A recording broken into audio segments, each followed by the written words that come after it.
Sisi NSSF tumeanzisha mpango maalum kwa ajili ya Watanzania waishio nje ya nchi, diaspora.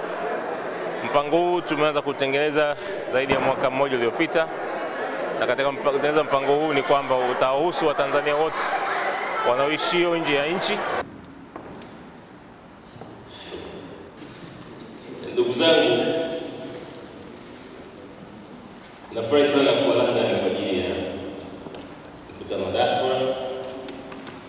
NSSF shirika kubwa kabisa Tanzania ambalo tunapiga hatua na kuleta maendeleo mengi sana Tanzania. Pamoja nami tuko na dada Rehema Chuma na msimamo, afisa mwandamizi wa operations akidili na project mbalimbali. Kwa hiyo tutakutana pia atakuja kuzungumza. NSSF tuko very gender sensitive kwa sababu tuna balance. Sasa tuzungumzia profile kidogo ili muweze kujua institution hii ambayo nataka kuengage in arrange vipi na iko vipi. Tuzungumzie kuhusu uwekezaji, investments, na mwisho kwenye hiyo product mpya. NSSF tangu mwaka 64 na ilianza katika NPF, sasa hivi ni NSSF tunatoa mafao 7 ambayo ni kati ya mafao 9 ambayo yanatambulika na shirika la kazi duniani. NSSF tunatoa 7 na ni mazuri, ni makubwa kuliko yote katika mifumo yote kusini mwa jangwa la Sahara. Ukija kwenye net asset, NSSF sasa hivi the 1.5 trillion by June this year. Thamani ya mfuko ni mkubwa kweli, unatisha. Lakini mfuko huu unaotisha tuelezeni maendeleo ambayo unapiga katika kuinua uchumi wa nchi. Na sisi tunasema tunashirikiana pamoja kwa sababu the highest paid pensioner wa NSSF sasa hivi anapokea milioni 10 kila mwezi. Mtu amestaafu anapokea milioni 10. Lakini pia tunahakikisha hata yule ambaye ni wa chini kabisa anapokea 80,000, anazidi mshahara mwingine anapokea. Kuna mtu huyo ni wa chini kabisa ambaye anakuwa anachangia 6,000 kila mwezi. Sasa anapostaafu tunamuongeza mpaka 80,000 na tunazoongeza kila baada ya muda. Hii kwa sababu mfuko huu uko sawa. Sasa kwenye uwekezaji tumewekeza sehemu nyingi sana. Kakangu Shamte hapa anasema tumeshawekeza kwenye kilimo na tutaendelea kuwekeza kwenye kilimo. Tuna miradi mingi sana ya serikali. Mingi. Tumejenga mabibu hostel, tumejenga zile nyumba za Dodoma, tumejenga ofisi ya bunge, tumejenga university, tumejenga majengo ya polisi, tumejenga majengo ya jeshi, na sasa hivi tuna miradi mingi kweli. University ya Sayansi Mandela Arusha tumejenga na mifuko mingine. Tumekwamua jengo la Bunge Plaza, tumekwamua jengo la TBDC ndio makao makuu. A lot of projects. Again, I can proudly say, serikali inalipa na kunalipa even the rate beyond the market. Kwa hiyo mimi kwa maana kwanza niseme sisi NSSF tunafanya biashara nzuri na serikali, kwa sababu serikali inawezekana isiwe na pesa ya wakati huu kuweza kufanya kitu, lakini nasema sisi tutafanya. Wanatulipa ntani za tano, miaka 10 wanaweza kurudisha pesa. Kigamboni Bridge hii imekuwa ni hadithi tangu mwaka 64. Wamekuja wajenzi, wamekuja wa China, wamekuja sijui watu gani. Sisi NSSF tutajenga ile daraja kwa kushirikiana na serikali. Serikali inatoa 40%. Serikali inatoa 40%. Sisi tunatoa 60% kwa kushirikiana na private investor. Ndio hii dadangu Patricia alikuwa anasema PPP. Contractor will be in site December this year. Kwa hiyo kama kununua kiwanja, naomba ununue sasa, kwa sababu watu wakishaona jengo limechimbwa pale kwa daraja linajengwa, price itashuka. National. Na daraja lenyewe itakuwa ni cable stay, sio hiyo ambayo imewekwa. Ni cable stay, double lanes za kwenda, double lanes za rudi. Compensation serikali imeshafanya mshahara kwa Brazil itakuwa ni eneo la Brazil. So this is not a dream, this is a reality. Kigamboni Bridge itaanza kujengwa Disemba. Kwa baada ya miaka miwili pale usafiri wa Kigamboni utakuwa ni wa uhakika. Flyover. Sasa Dar es Salaam tunafikiria iwe tambarare. Tunasema msikongo tambarare. Ndio itakuwa sasa. Hizi miradi yote kwa na rais ametuelekeza tusiwekeze wenyewe. Tunawekeza na private investors. Tuna-conceive barabara ianzie kuanzia Ubungo kwenda all the way mpaka Chanika. Hatufanyi wenyewe. Sisi tunaweka pesa, kuna private investors, kutakuwa na road toll. Kama ambao Kingoni Bridge itakuwa na bridge toll. Tukishamaliza kulisha pesa zetu, tunarudishia serikali. Kwa sababu serikali imefanya mradi wa physical kwa kuchangia 5%. All studies ilikuwa haiwezekani. Tungewekeza 100% ilikuwa haiwezi. Kwa sababu sera yetu inasema lazima pesa irudi ndani ya miaka maximum 12. Kingine, Mtoni Beach. Tumesikia wenzetu wa National Housing kwa mpango mzuri sana ya nyumba. Sisi nyumba tuko tayari sasa. Ndio maana sisi nyumba zipo.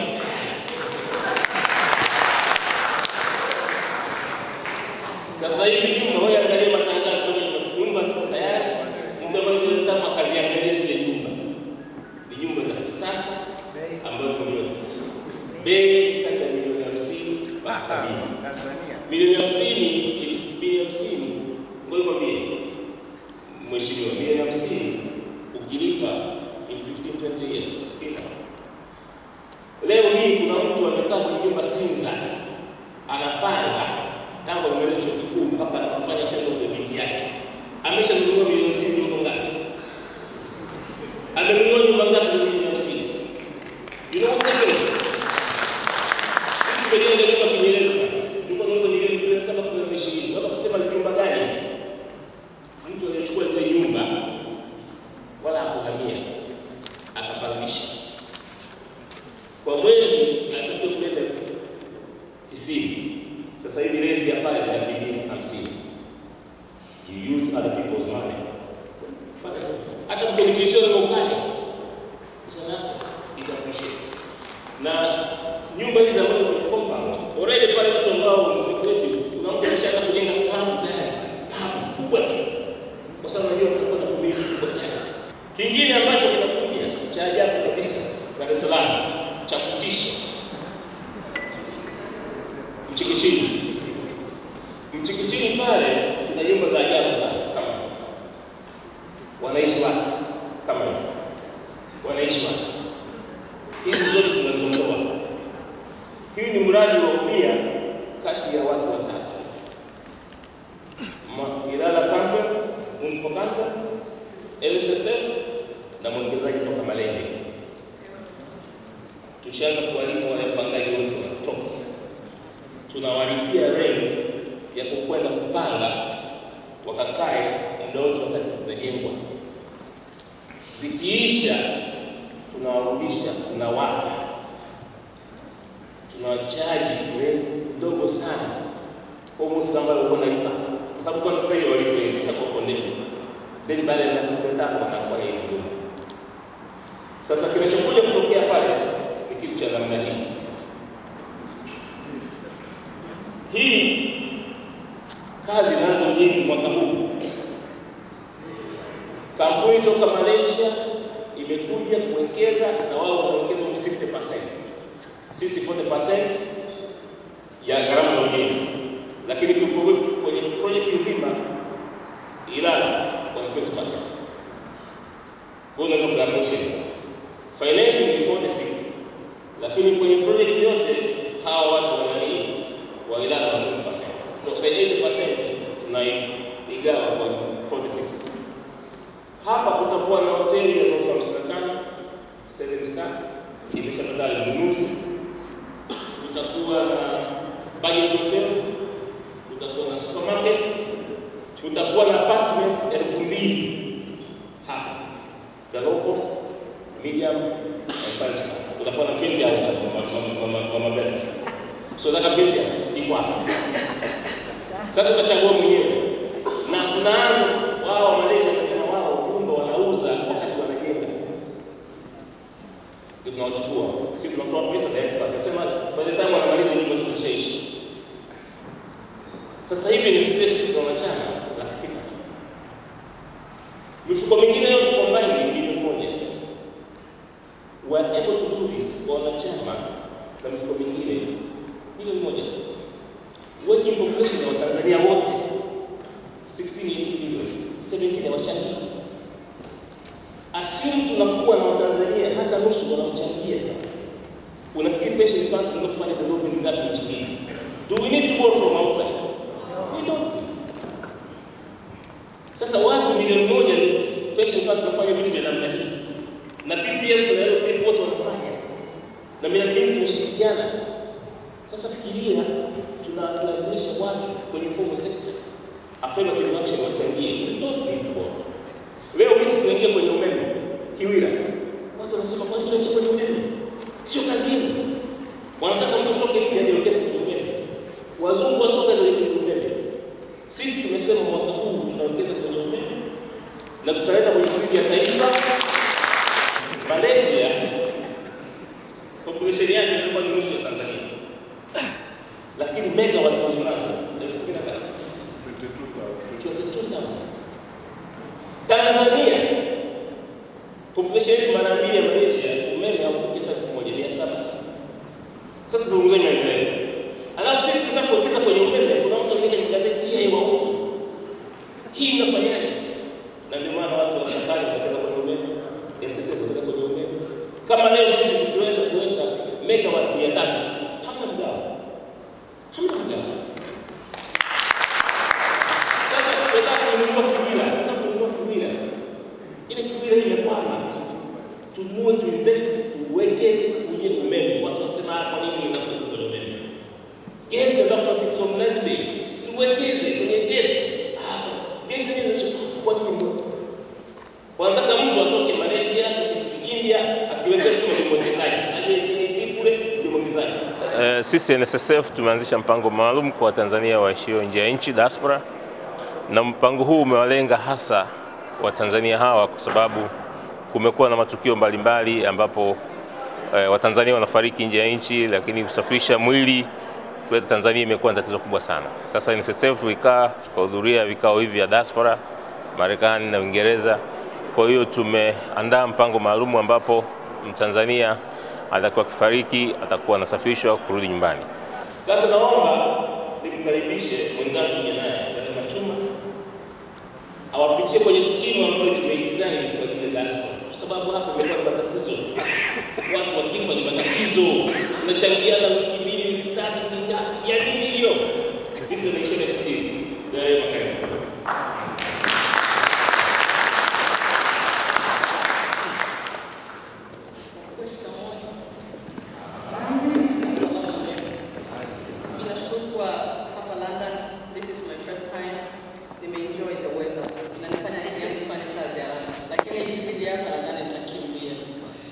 Well, samani na sikitika kwamba nilikuwa dakika 5 tu, lakini nilikuwa na a lot of experience to share with you guys.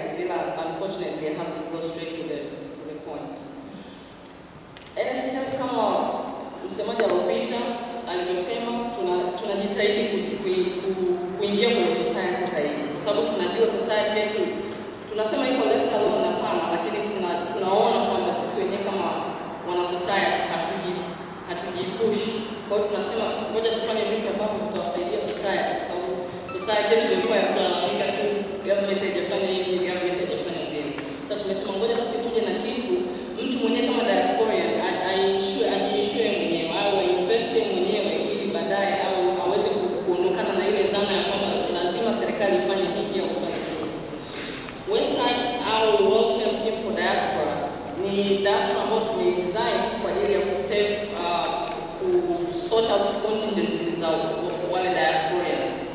Na one of the contingencies ambazo zipo tulizozifikiria sisi au tulizoziona ni repatriation program, ambao tunajua Tanzania haikai kama nchi.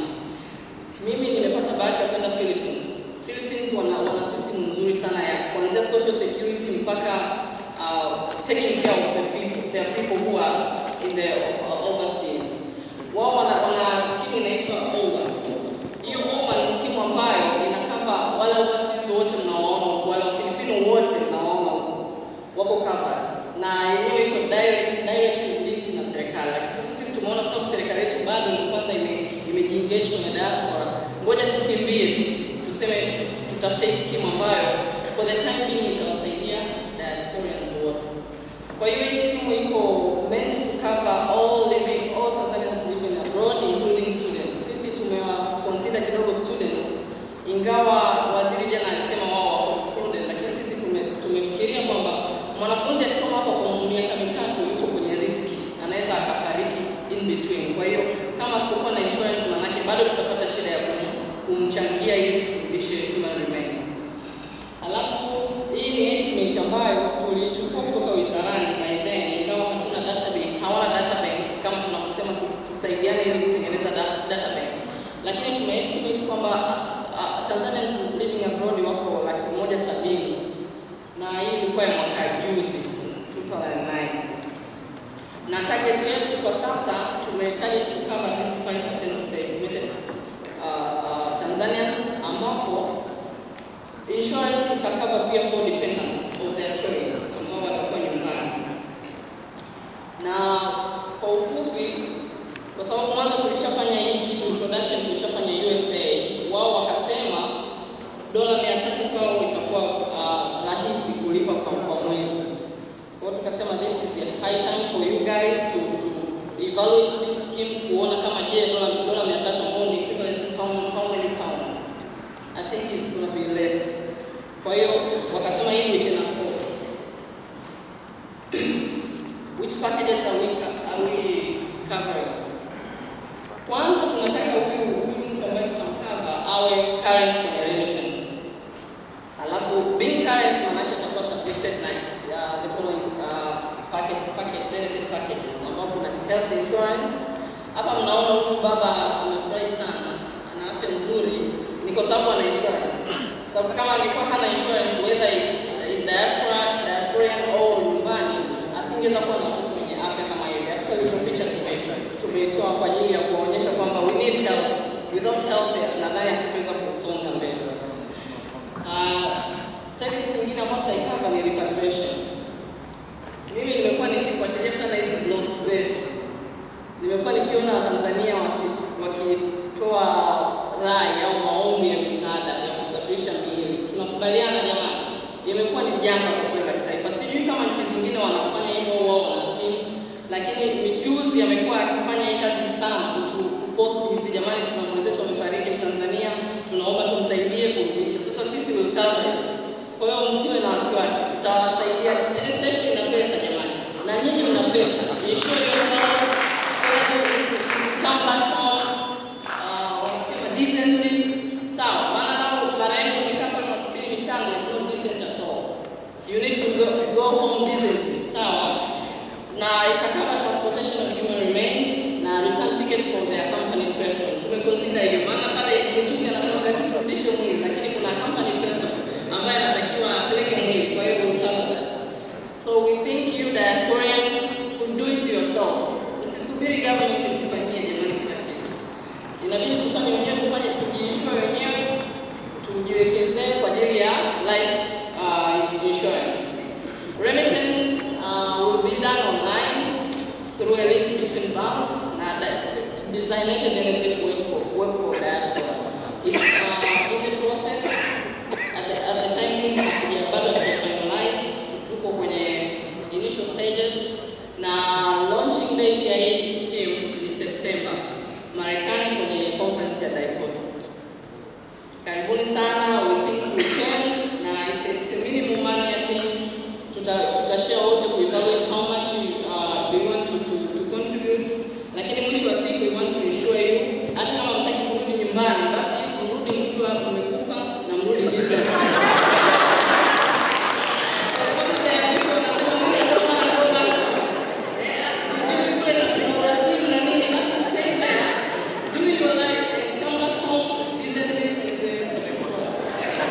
Na mpango huu sasa hivi tunafanyia marekebisho ya mwisho, ambapo tunakadiria kwamba pengine Mtanzania atakayochangia $300 kwa mwaka ni kama ni insurance, na pia katika kuchangia huko itahusu pia kusafirisha mwili wa marehemu pamoja na tiketi moja. Lakini wakati huo katika mwaka ataweza kuteua wategemezi wake 4 walioko Tanzania waweze kutibiwa. Kwa hiyo ni mpango mzuri sana, badala ya kutuma pesa nyumbani kwa ajili ya matibabu, anaumwa mama, anaumwa baba, anaumwa watoto. Kwa hiyo unateua watu 4 ambao unaona ni muhimu kwako, wanakuwa wanatibiwa kwa hiyo ada ya $300 kwa mwaka. Na pia tunawasihi pia Watanzania wengine wote ambao wanataka kuingia katika mpango wetu wa NSSF wa mfao 7 wanaweza wakajiunga kwa hiari na wakaweza kupata pensheni zaidi ambayo wanapata walioko ughaibuni. Lakini pia la muhimu zaidi, tunaomba pia tuna nyumba ambazo tutakuwa tunazijenga na kuziuza, na sasa hivi tuna nyumba za Mtoni Kijichi, nyumba zaidi za jengo pale 80 ziko tayari, zingine zitaongezeka kwa jumla 300. Ni mpango endelevu. Kuna mradi wa Mchikichini ambao tunafanya na wenzetu wa Malaysia na Manispaa ya Ilala katika mpango mzima wa urban renewal. Kutakuwa na apartments zaidi ya 2000, pia wanaruhusiwa kununua. Kwa hiyo NSSF tumejikita kwenye hiyo diaspora scheme ambayo inaitwa welfare scheme for diaspora West Study, pamoja na tradition scheme yetu mafao 7. Lakini muhimu pia, kama unataka kununua nyumba Tanzania, sasa hivi nyumba ziko tayari, ni mpango endelevu. Ukikosa hizi 300, wekeza pesa yako, utapata zingine na za Mchikichini ambazo pia zitakuwa ni apartments za madaraja tofauti, kuanzia ya chini, ya katikati na ya kwanza. Kwa hiyo NSSF tunajenga maisha yako ya sasa na ya baadaye. Kwa kweli mkutano huu wa London 3 Diaspora umekuwa mafanikio mengi sana. Tumepata mada mbalimbali zimewasilishwa hapa kutoka Tanzania, sehemu mbalimbali. Kwa kweli ukiangalia na changamoto ambazo zimezungumzwa hapa, na ukiangalia kwamba huu ni mkutano wa 3, tumepiga hatua kubwa sana. Lakini pia imeonekana kwamba kuna vitu vingi sana vinaweza kufanyika kwa kushirikiana kati ya Tanzania walioko nje na Tanzania.